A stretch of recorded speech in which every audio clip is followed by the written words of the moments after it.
ବିକଳ୍ପ କଣ ରହିବ ଏଥର ପୁଣି ନୂଆ କରି ଆମର ତ ସାଇ ସାଇ କମିଟି ଯେମିତି ସମସ୍ତେ ଗୌତମ ବୁମଟା ମଝିରେ ରଖ ତ ଟିକେ ମଝିରେ ରଖ ଲୋକ ପ୍ରତ୍ୟେକ ପରିବାର ସାଉଣ୍ଡ ଟିକେ ହବ ପ୍ରତ୍ୟେକ ପରିବାର ଲୋକ ଯଦି ସାମିଲ ହେଇପାରିବେ ସେଥିପାଇଁ ଚେଷ୍ଟା କରୁଛୁ। ଦୁଇ ଚାରି ଜାଗାରେ ଭକ୍ତି ସଙ୍ଗୀତ ହବ। ଭକ୍ତି ସଙ୍ଗୀତ ବିଶେଷ କରି ହनुମାନ ଚାଳିଶା 2 ଦିନ ଧରିକି ସମ୍ବଲପୁର ଟାଉନରେ ସବୁ ଜାଗାରେ ହନୁମାନ ଚାଳିଶା ଆଉ ପ୍ରଶେସନ ଶୋଭାଯାତ୍ରା ଦିନ ବି ଆମର ଅନେକ ଜାଗାରେ ଭକ୍ତି ସଙ୍ଗୀତ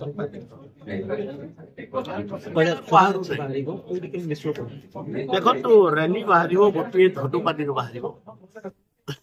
ଧନୁପାଲିରେ ଭଦ୍ରା ମହାବୀର ପଡା ଏମାନେ ସବୁ ମିଶିବେ। ଧନୁପାଲି ତୁରିପଡା ଭୂମିପଡା ସବୁ ମିଶିକିରି ଧନୁପାଲିରୁ ବାହାରିବେ। ସେମାନେ ଆଇବେ ତାଙ୍କର ଗୋବିନ୍ଦତୋଲା ମିଶିବେ। ଗୋବିନ୍ଦତୋଲା ମିଶି ସାରିଲା ପରେ ତାପରେ ଚାରବାଟି ଆଉ କାଲି ମାନେ ଚାରବାଟି ଛକରେ ମିଶିବେ। ସେମାନେ ଯେ ଚକ ଦେଇଛନ୍ତି ସେମାନେ ଆମର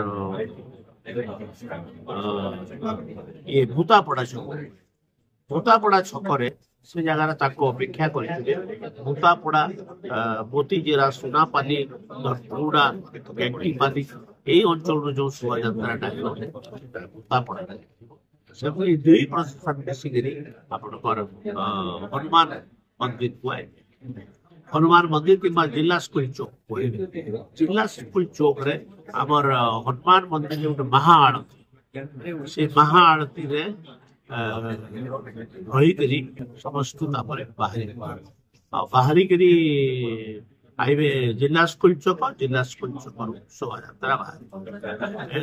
ବାଟରେ ଲକ୍ଷ୍ମୀ ଚୌକରେ ଅଇଠାପାଲି ଫାଟକ ବୁଢାରଜା ଅଞ୍ଚଳରୁ ଯୋଉ ଶୋଭାଯାତ୍ରା ବାହାରିଥିବ ସେ ଶୋଭାଯାତ୍ରା ଦାର୍ଶନିକ ପାଇକ ଆଖଡା ନୂଆ ପାଇକ ଆଖଡା ଆଇବ ଆଉ ଯୋଗାଯୋଗ କରାହଉଛି।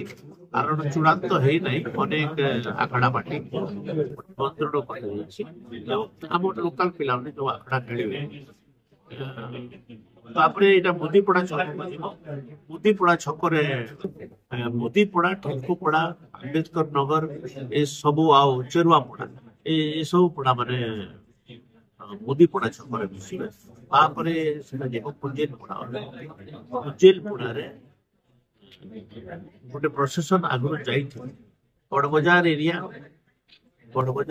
ଏରିଆ ଯୋଉ ଶୋଭାଯାତ୍ରା ବାହାରିଥିବ ଗଜରାଜ ବଡବଜାର ବାଲିବନ୍ଧା କୁଜେଲପଡା ତାପରେ ତାର ଆଗରୁ ଅଛି ଦଲେଇପଡା ତାପରେ ଦଲେଇପଡା ପରେ ହାଟପଡା ମାରବାଡିପଡା ନନ୍ଦପଡା ଝାଡୁଆପଡା କୁଜେଲପଡାର ପ୍ରସେସନ ସେ ମାର୍ଗରେ ଆଗରୁ ଯାଇଥିବ। ଆମେ ତା ପଛେ ଆଉ ଦଲେଇପଡାକୁ କୁହାଯାଇଛି ସେମାନେ ପୁରା ବୁଲିକିରି ଦଲେଇପଡାରୁ ହାଟପଡା ପର୍ଯ୍ୟନ୍ତ ସେମାନେ ପ୍ରସେସନ କରିକିରି ପୀର ବାବା ଛକରୁ ପୁଣି ଥରେ ସଡ଼କ ଧରିକିରି କୁଜେଲପଡା ତାଙ୍କର ପଡିବ ଫେରି ଏମିତି ସାର୍ ଆଖଡା ଖେଳରେ ବୁଲେବାର ମୁଁ ଆପଣଙ୍କୁ ପ୍ରେସ କନଫରେନ୍ସରେ କହିଦେଲି ଗୋଟେ ପୁଲିସ ଅଫିସର ଗୋଟେ କଲେକ୍ଟର ମିଶିକରି ଆମେ ଖଣ୍ଡା ଖେଳେଇ ଦବୁନି ବୋଲିକରି କହିଥିଲେ ବୋଲିକରି ଆମେ ଖଣ୍ଡା ଜବରଦସ୍ତି କରିବୁ।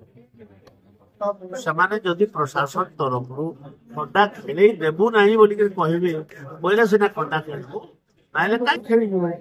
ଚ୍ୟାଲେଞ୍ଜ ଚ୍ୟାଲେଞ୍ଜ ନ କଲେ ଆମେ ତ ଚ୍ୟାଲେଞ୍ଜ କଲେ ଚ୍ୟାଲେଞ୍ଜ ସ୍ୱୀକାର କରୁଛୁ।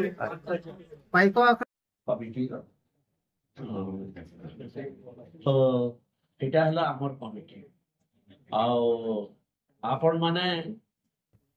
ମାନେ ଗୋଟେ ଭଲେଣ୍ଟିୟର ଆକାରରେ ନଟ୍ ଆମେ ଆପଣଙ୍କୁ ଗୋଟେ ସାମ୍ବାଦିକ ହିସାବରେ ସେ ଜାଗାରେ